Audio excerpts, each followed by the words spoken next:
बिस्मिल्लाहिर्रहमानिर्रहीम। अस्सलाम वालेकुम वरहमतुल्लाहि वबरकातुहू। मैं हूं लईक अहमद और आप देख रहे हैं द मुस्लिम टीवी।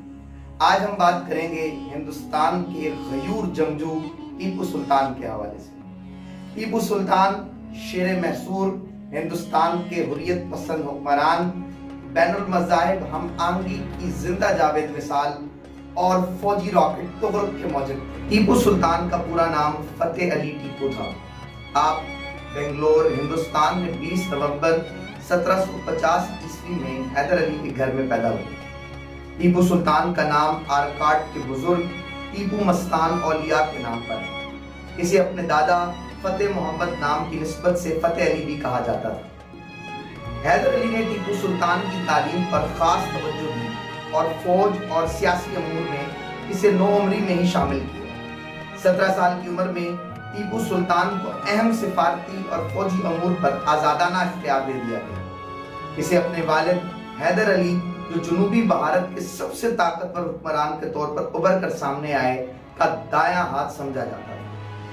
आपके वालिद सुल्तान हैदर अली ने जनूबी हिंद में 50 साल तक अंग्रेजों को बजोर ताकत रोके रखा और कई बार अंग्रेज अफवाज को शिकस्त पाश दी। टीपू सुल्तान के हवाले से एक दिलचस्प बात ये की जाती है कि अगर टीपू सुल्तान 10 साल तक हुक्मरान रह जाते और उनके साथ गद्दारी ना होती तो वो हिंदुस्तान को एक मिसाली रियासत बना देते।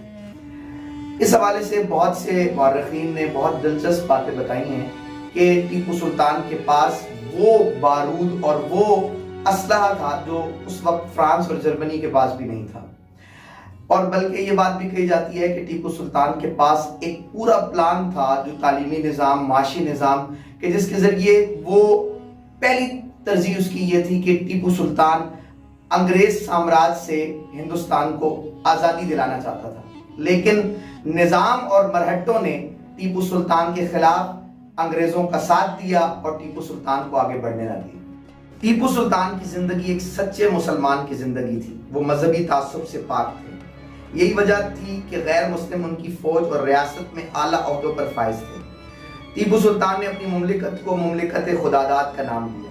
हुक्मरान होने के बावजूद खुद को आम आदमी समझते थे। बावजू रहना और तिलावत कुरान आपके मामूलात में से था। ज़ाहिरी नमूदो नुमाइश से इज्तनाब करते थे।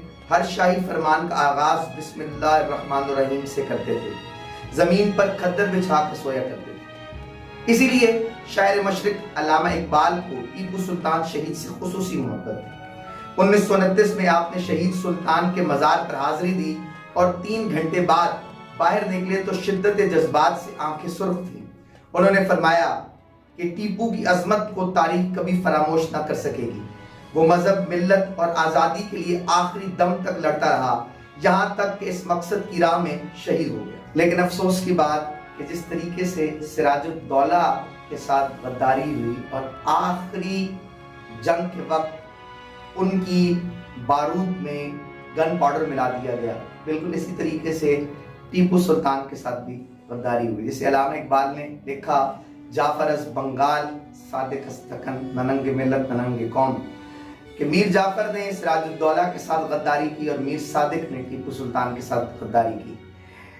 मीर सादिक की गद्दारी की वजह से टीपू सुल्तान को शिकस्त हुई और अंग्रेजों ने टीपू सुल्तान की लाश पे खड़े होकर कहा कि अब हिंदुस्तान हमारा है। मैसूर की आखिरी जंग के दौरान जब सेरिंगापट्टम की शिकस्त यकीनी हो चुकी थी, टीपू ने मुहासरा करने वाले अंग्रेजों के खिलाफ भरपूर मुज़ाहमत की और किले को बंद करवा दिया। लेकिन गद्दार साथियों ने दुश्मन के लिए किले का दरवाजा खोल दिया और किले के मैदान में जबरदस्त जंग छिड़ गई। बारूद के जखीरे में आग लग जाने के बाइस मुज़ाहमत कमजोर हो गई। इस मौके पर फ्रांसीसी अफसर ने टीपू को चितरादर भाग जाने और अपनी जान बचाने का मशवरा दिया, मगर टीपू सुल्तान राजी ना हुए और 4 मई 1799 को मैदान जंग में दुश्मनों से लड़ते हुए शहीद हो गए। उम्मीद है आपसे शेयर की गई मालूमात आपको पसंद आई होगी। अगर आप तारीख़ इस्लाम के दिलचस्प वाक़यात को सुनना चाहते हैं या मुस्लिम ममालिक के हवाले से दिलचस्प मालूमात को हासिल करना चाहते हैं तो भी मुस्लिम टीवी को ज़रूर सब्सक्राइब करें।